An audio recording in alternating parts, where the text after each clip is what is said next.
Some relationships just don't fit into any textbook definition created by society. They're like the mist that rises from the sea, foggy, cold, but so thick that it is impossible to ignore. It was the 1890s, in a remote coastal area of Ireland, where the air always smelled of salt and the roar of the waves never truly stopped. In an old, run-down house sitting right at the top of the cliff lived Liam Barker. At 49 years old, with graying hair and a heavy silence in his eyes, he looked like a man who hadn't taken a deep, free breath in years. 3 years ago, a fatal illness had taken his wife, Marcus, away from him. After her death, Liam completely cut himself off from the world. He just tended to his horses, cut dry grass, and quietly dragged himself through what was left of his life. But every Tuesday morning, a knock would echo through that quiet house. Standing there would be Fiona O'Connor. 25-year-old Fiona was one of the most capable and self-reliant young women in the area. She never gave Liam any special attention, nor was there any hidden affection for him in her eyes. Her face always carried a strict, professional politeness. She would walk in, place a jar of soup and freshly baked bread on the table, and leave. She didn't do any of this out of love or pity for Liam. Fiona was actually the younger sister of his late wife, Marcus. When Marcus was taking her final breaths, Fiona had held her sister's growing cold hands and made a promise. "I won't let Liam die in loneliness. As long as I live, I will never let his plate go empty." Fiona was simply keeping that promise. Every single time, Liam would stand at the door and repeat the same old tired line. "Fiona, you don't need to ruin your mornings every week for this old man." Without even looking at him, adjusting her shawl, Fiona would reply in a cold tone, "I'm not doing this for you, Mr. Barker. I promised Marcus, and the O'Connors don't break their promises." Her blunt, yet deeply disciplined behavior both stung Liam's pride and kept him going. Liam knew Fiona didn't particularly like him. She was just bound by her duty to her sister. The people of Killerin, their small coastal town, did not like Fiona going up to that lonely cliff at all. In the market, outside the church, women whispered everywhere. Martha Greer, who ran the oldest dry goods store in town, finally confronted Fiona one day. "Fiona, Martha's been gone for 3 years. That man is pushing 50 now. He's middle-aged. It doesn't look right for a young girl to keep visiting his house like that. People talk." Without blinking, Fiona replied, "People talked when my sister was sick and no one came to help her either. I don't care." But that wasn't the whole story. There was someone else pursuing Fiona, Sean Murphy. 28-year-old Sean was the heir to the biggest shipping business in town. Sean was handsome, male-mannered, and openly showed his interest in Fiona. He would bring her expensive gifts from the city and try to help her with her work. The whole town was practically shouting that Fiona should marry Sean and secure her life. Fiona flatly refused. She said, "I'm not letting anyone else dictate my life. Sean is a nice guy, but I don't need anyone to save me." People assumed Fiona wasn't marrying because of Liam, but the truth was entirely different. There was a completely different storm brewing in Fiona's heart. On a chilly Tuesday in September, Fiona arrived with the food as usual. That day, Liam was on the porch, unsuccessfully trying to fix a broken wooden railing. He had hurt his finger, and it was bleeding quite a bit. Fiona saw this. She set the jar of soup down, walked over without a word, and snatched the hammer right out of Liam's hand. She pulled a clean cloth from her bag and very bluntly but firmly began to wrap the cloth around his finger.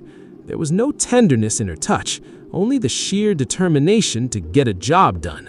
Liam watched his finger being bandaged, then looked at Fiona's stern face. For some reason, the loneliness inside him melted at that moment. In a very low, emotional voice, he said, "Fiona, if I were 15 years younger, and if you weren't Marcus's sister, maybe I wouldn't let you lock yourself up in this cage of duty for me."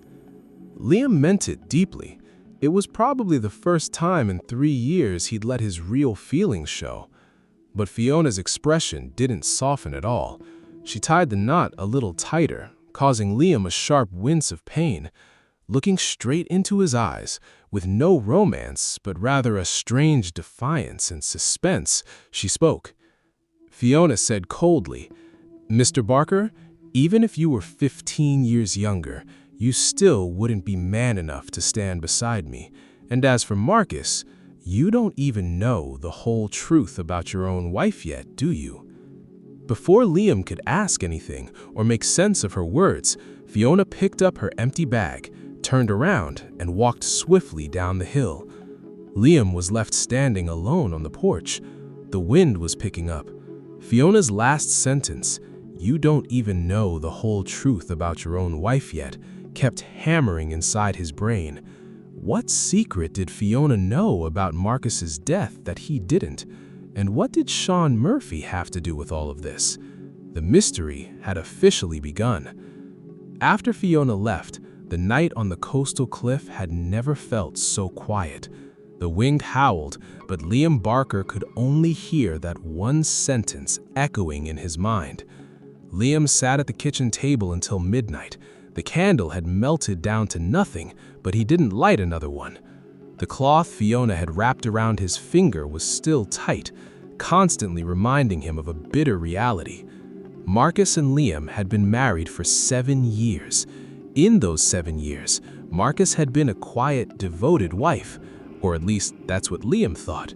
He was just a straightforward sailor and horseman who had never tried to look behind her wife's silence. But now, Fiona's single sentence had turned his 3 years of mourning into a deep, agonizing doubt. The next morning, Liam did something he hadn't done since Marcus died. He went into the small room that used to belong to Marcus, which he'd kept locked for 3 years. A thin layer of dust covered the room, but her clothes still carried a faint mix of sea salt and lavender. He searched through the wardrobe, flipped through old books, but found nothing, except for one thing. Hidden right under Marcus's jewelry box was a small brass key ring bearing the official monogram of Murphy Shipping. Liam's heart sank. Murphy Shipping meant Sean Murphy's family. What was a key like that in his wife's jewelry box? Was this the truth Fiona was talking about? That afternoon, when Liam drove his buggy down into Killerin to pick up some essential supplies, the marketplace was buzzing even more than usual. There was a strange excitement in the air. Joseph, the hay merchant, took one look at Liam and said, "Liam, have you heard? This morning, Sean Murphy officially proposed to Fiona. He even ordered a brand new reflector lens all the way from Dublin for her lighthouse. The whole town is saying Fiona can't say no this time. Finally, the O'Connor family's luck is turning around." Liam didn't say a word. He just quietly loaded his supplies onto the buggy, but his eyes were searching through the market crowd for Fiona. He wanted to see if her face showed the happiness of becoming a wealthy family's bride. Just then, he spotted her outside the bakery. Sean Murphy was standing right in front of her, looking as elegant and confident as ever. Sean held a velvet box, pushing it toward Fiona. Fiona's face remained as rigid and neutral as stone. She didn't even touch the box, but she said something to Sean that caused the smile to completely drop from his face. Fiona turned, looking across the busy market square, and her eyes locked right onto Liam. Their eyes met for a few seconds. There was no panic in Fiona's gaze, just that old challenge, as if to say, "See, the truth the world believes in is entirely hollow." On his way back from the market, Liam's mind was racing. He headed straight down to Fiona's lighthouse. This was the first time Liam had ever gone to find Fiona at her own place.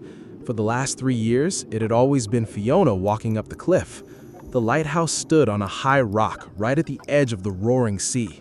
When Liam arrived, Fiona was organizing large oil canisters in the lower deck. The heavy lifting had her breathing heavily, with beads of sweat on her forehead.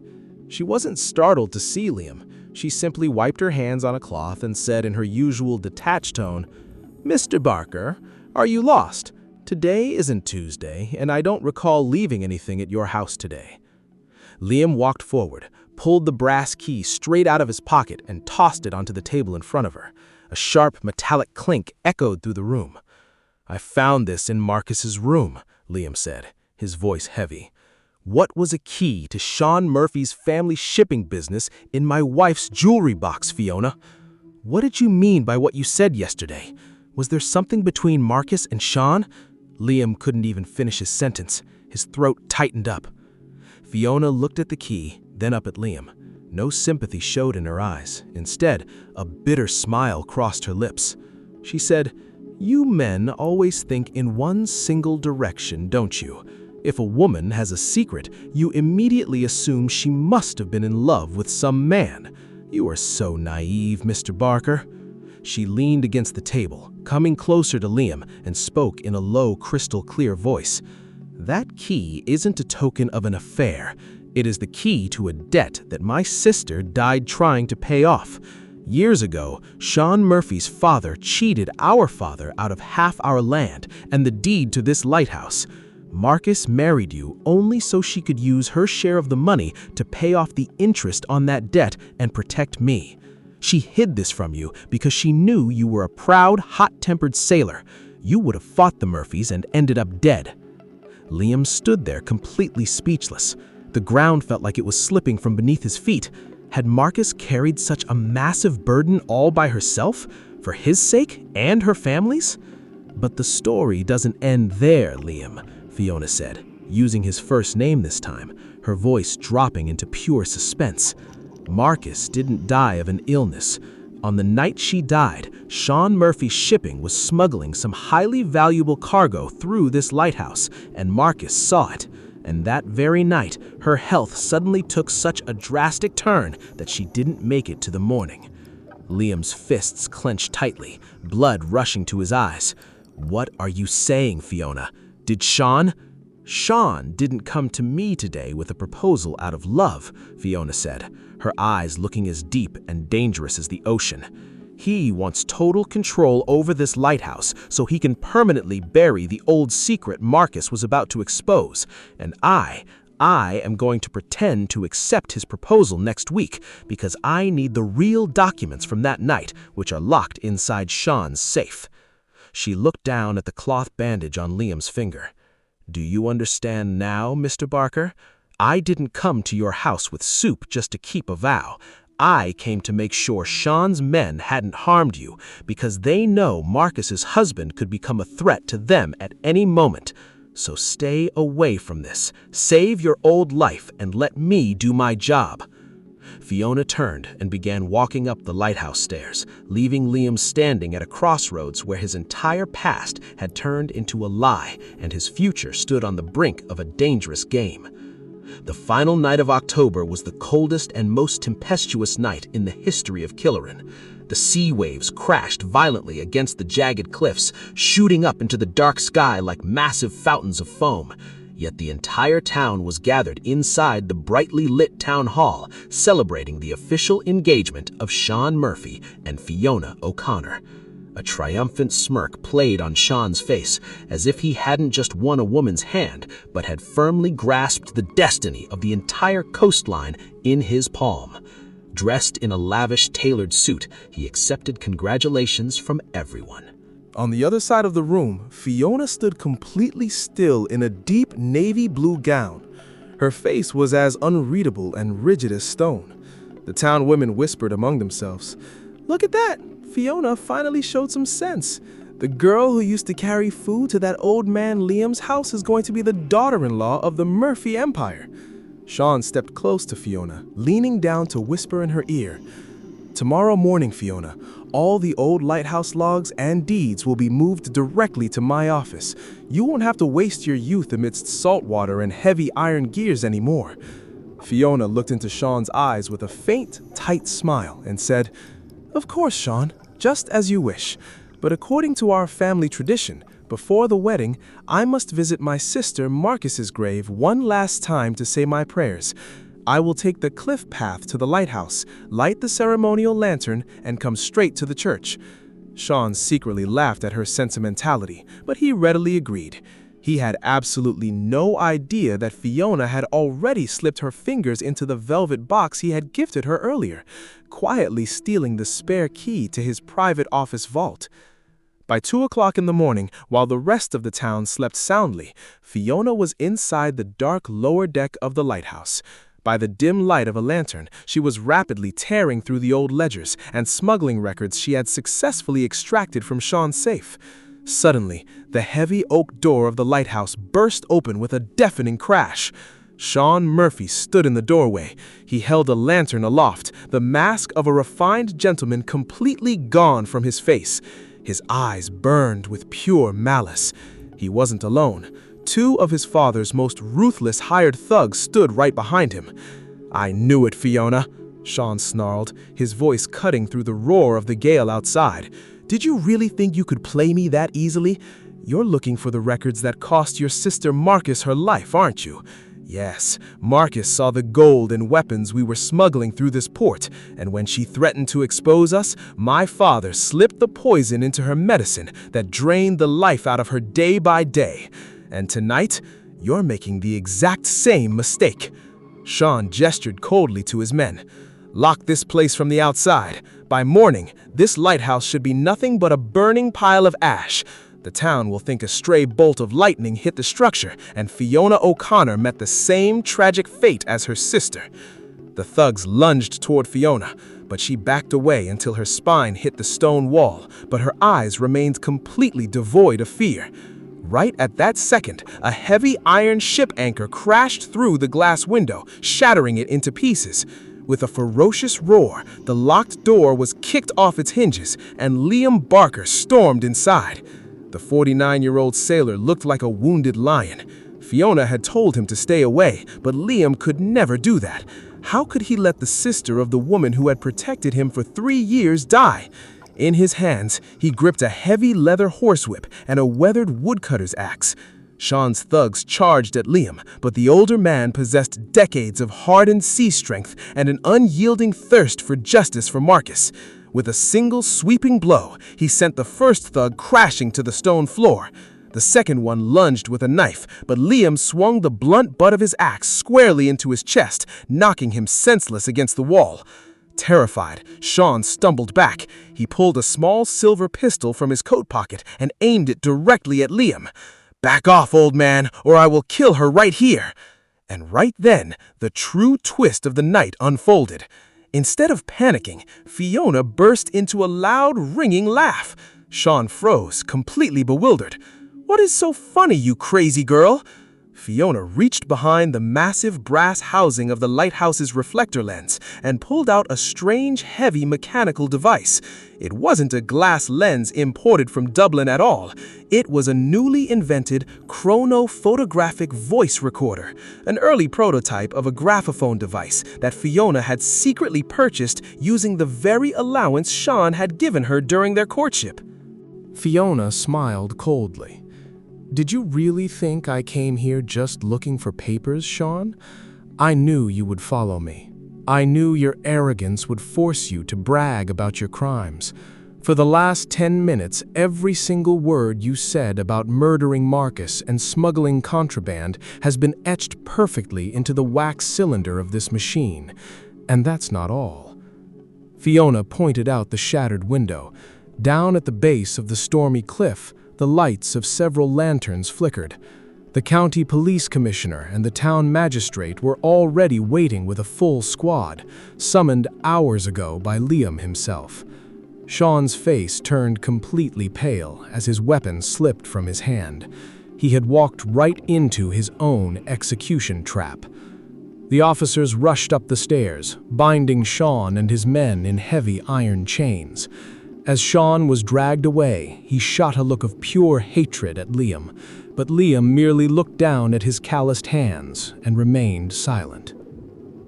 In the days that followed, the town of Killerin completely changed its tune. The mystery of Marcus's death was finally laid to rest, and the corrupt Murphy shipping empire crumbled to the ground. The local society that once looked down on Fiona as just a stubborn girl now stood in absolute awe of her brilliance and raw courage. November arrived, bringing a crisp, clean stillness. The autumn storms passed, leaving the mountain peaks covered in the season's first dusting of snow. When the sun broke through the clouds, it felt as though the entire coast was breathing a sigh of relief. On a bright Tuesday morning, Liam sat on his porch. The cloth bandage was long gone from his hand, and the wound had completely healed. Looking down the winding cliff path, Fiona walking up toward his house. But this time, her hands were empty. There was no jar of soup, no loaf of bread. She wore a simple white cotton dress, her dark hair catching the sea breeze, and the old coldness in her expression had vanished entirely. She stepped onto the porch and stopped right in front of him. Liam stood up, taking off his hat out of respect. "It's Tuesday, Fiona, but you've brought nothing with you," Liam said softly, his voice trembling slightly. Fiona looked directly into his eyes, the deep, quiet eyes of the sailor who had risked his life to stand by her. A beautiful, genuine smile graced her lips. "Mr. Barker, my vow to Marcus is fulfilled. I did not let you die in loneliness, and I have given her the justice she deserved. As of today, the O'Connor family owes no more debts." Liam's heart sunk slightly, assuming she was saying goodbye for good. He cleared his throat. "I understand, Fiona. You are free to live your life now. Any young man in the city would be lucky." "However," Fiona interrupted, stepping closer and cutting him off, "the promise I made to Marcus was a matter of duty. What I am about to say now is entirely my own choice. Tell me, Mr. Barker, can you handle a stubborn 25-year-old lighthouse keeper? Because it seems to me that this old house on the cliff and my lighthouse down below both desperately need a man who knows how to drop an anchor when the storm gets rough." Liam stared at her. All the exhaustion of his 49 years, the crushing weight of his loneliness washed away into the sea in that single second. He reached out and took her hand. This time, there was no roughness between them, only the warmth of a brand new beginning. Exactly 4 months later, on a crisp morning in March 1896, they were married in the small town church. There was no grand display, no foolish expense. The pews were filled only with the simple, honest folks of the coast who respected the truth. Fiona wore a vintage silver ring that had belonged to Marcus, and Liam placed his own mother's gold locket around her neck. After the wedding, Fiona moved her things up to Liam's house on the hill, but she never gave up her post at the lighthouse. Now, every single evening, Liam walked down the path by her side. Together, they tended the light and guided the ship safely through the dark waves. The 24-year age gap meant absolutely nothing to them, because the town finally understood the truth. Fiona never needed a protector to save her. She needed an equal to walk beside her. And Liam never needed pity. He just needed a reason to live again. And whenever Tuesday morning came around, Fiona would still lay a loaf of fresh bread on the kitchen table, look at him with a smirk, and say, "You don't have to eat that, Liam." And Liam would wrap his arms around her, laughing softly against her hair as he replied, "I know, Fiona." But the old shorthand had changed forever. It was no longer the chain of an unwanted duty, but the private language of a love that belonged entirely to them.